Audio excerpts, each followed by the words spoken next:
What's up guys, Max here, and thank you for tuning into another video, and we're going to be talking about something that I've kind of wanted to do for a long time, and it's called Arcade Stories. Yes, moments of me growing up, playing arcades, playing games, especially fighting games, and kind of a pastime that is no longer really celebrated, and it's something that is kind of falling by the wayside, especially with one of my favorite arcades, Family Fun, closing this weekend. What I wanted to do is kind of take some stories and some stuff that's happened to me when I've gone, or through the process of me going to many arcades, through me growing up as a teenager and learning fighting games. So for any of you guys that wanted more Ultimate Marvel 3, I thought this is a perfect venue. I'm not going to be talking about the gameplay as much, I'm just going to let it be running in the background. What I'm going to be talking about is growing up in arcades and stuff like that. So the first story, first and foremost, somewhat related to the video, I'll keep this on the Marvel vs. Capcom topic. I still remember the day that I went into a mall and I saw X-Men vs. Street Fighter. It was literally one of the greatest things I'd ever seen in my child life. I'm one of those kids that grew up with like the Jim Lee X-Men, and I really loved the Jim Lee X-Men. I never liked X-Men in any other fashion. In fact, I really avidly dislike X-Men that aren't when they're done by Jim Lee. For some reason, I don't know. It's just, those comics were amazing, they were well crafted, they looked good, and then you combine Street Fighter with it, it was just a match made in freaking heaven. Anyway, moving forward, a few years later, I had not really ever played anything competitively. I think the actual very first competitive game I ever played was a Tekken 3 tournament when I was like 12 years old or something like that. Crazy stuff, man, right?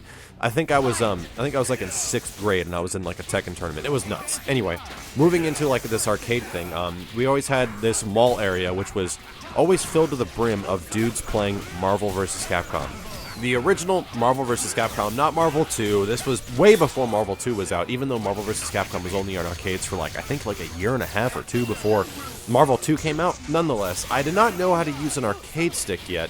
And I loved the game so much because there was this one character that I had never seen before, and his name was Strider Hiryu. So a lot of you guys know I love the Strider character for some reason.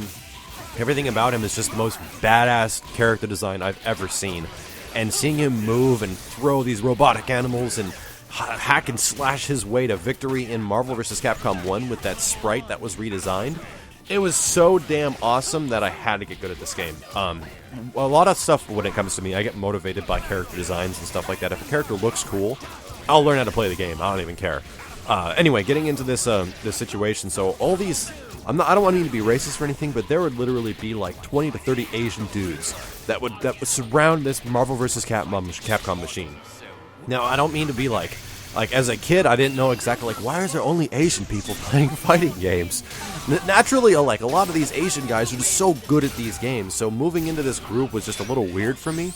I just kind of started playing, and the biggest thing is that when Marvel vs. Capcom 1 was really hot, there was lines to play this game. Like, the quarters that you would put on the top of the machine would reach off the machine, and you'd really have to be careful about when your turn was. And there's a lot of the time that I spent in that arcade just sitting around waiting for my chance to play, which conveniently gave me the chance to get really, really, really good at other games like House of the Dead and stuff like that.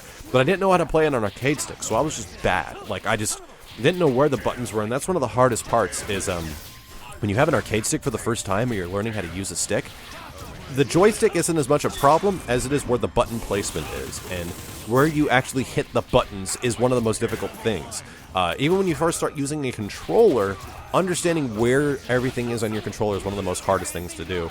And for you guys that are wondering how to alleviate this problem, the most simple answer and one of the most effective ways to fix this issue if you're having a problem with this is literally to keep playing. To play more practice, more games. Keep doing it, and you'll literally, it'll come faster than you even can imagine. If you spend a day with it, it'll come really quickly. I naturally gravitate towards things that can be challenging at first, but then you get into it and it's like, oh, this is not that bad. And an arcade stick was the exact same way. So give it a shot. The only other controller I can really use with fighting games was the PlayStation 1 controller, because I played X-Men vs. Street Fighter and Marvel Superheroes vs. Street Fighter on the PlayStation, and I was really good at that game. I remember back in the day doing some hella combos in that, and I was a young kid. Nonetheless, I wasn't very good competitive-wise because I never really played against many people, because all my friends weren't really good at fighting games. And the only time I actually learned to be decent at a fighting game was this arcade, going and playing Marvel vs. Capcom every chance I had. Now, I lived up in the mountains, dude. I lived like 60 miles away from the city, or anything close to where I could actually play a fighting game against real people. But my mom worked in the city, and every Saturday, this is me as like, you know, a 13-year-old kid, every Saturday I'd like save up some allowance or something like that, and she would leave me at the mall, and I would go play Marvel vs. Capcom. Here's a funny arcade tale. Like, you guys know when you go to an arcade and they have those machines that you put like a quarter in or a token, and it drops down, and there's like a swing little table on the inside that goes in and out, and all the quarters drop, and you have to push one quarter off and more quarters fall out, and you get it like a reward? Nowadays, it's tickets. Nowadays, like, if you put a quarter in there, you get tickets for whatever crap-ass prize an arcade has to offer. However, back in the day, at this arcade I went to, I found a way to, like, maximize my money, because I got really good at this game, and it didn't give tokens, or, I'm sorry, it didn't give the tickets, it gave tokens. So you literally put a quarter in, and if you got good at this game, you can literally turn a quarter into a buck, turn a buck into $5, and turn $5 into 20. It was gambling, technically, at that point. It wasn't like you couldn't get really in trouble for it because you put a quarter in and you got tokens, but you were able to put money in, and as long as you were good at it, you were able to get money back. It's kind of funny. Like, I did this so much as a kid, and this was really one of the reasons I got good at Marvel vs. Capcom, is that I was able to play a lot more because of it. Like, as a kid, you don't have a lot of money, and whether over $5 to $10 I might have earned, that doesn't last very long in an arcade, especially when the game costs like 50 cents. So, by doing this, I got all these tokens and all this stuff, and I literally played Marvel vs. Capcom all day and learned how to use an arcade stick. Now, with this, like, mentality of, like, wouldn't you be nervous around, like, all these older, like, guys, like, sitting around this machine? It was really not that bad. Like, after going there so often, they kind of, like, accept you that you want to try really hard.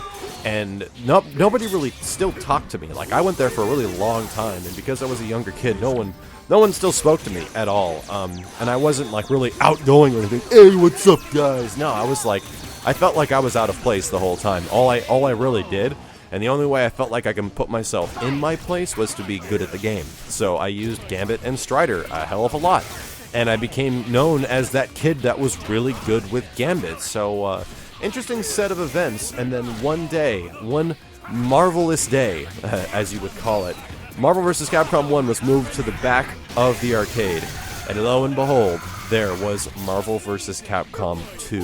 So if you guys enjoyed this episode of Arcade Stories, please leave me a comment below. This is kind of a chance to give you all a little bit of the history and my background as far as what got me to this point of, like, being this content producer, like, making stuff every day for, like, fighting games. Like, what brought me to this point, and why is it so interesting, I think, is one of the most curious parts about fighting games, especially the Marvel vs. Capcom series, and why I kind of like it so much.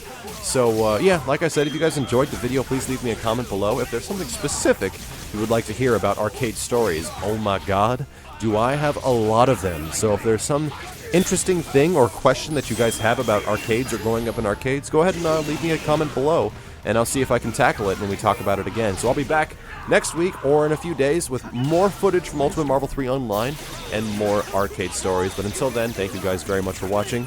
My name is Max, and I'll see you later. Hyper Combo KO! Player 2 wins!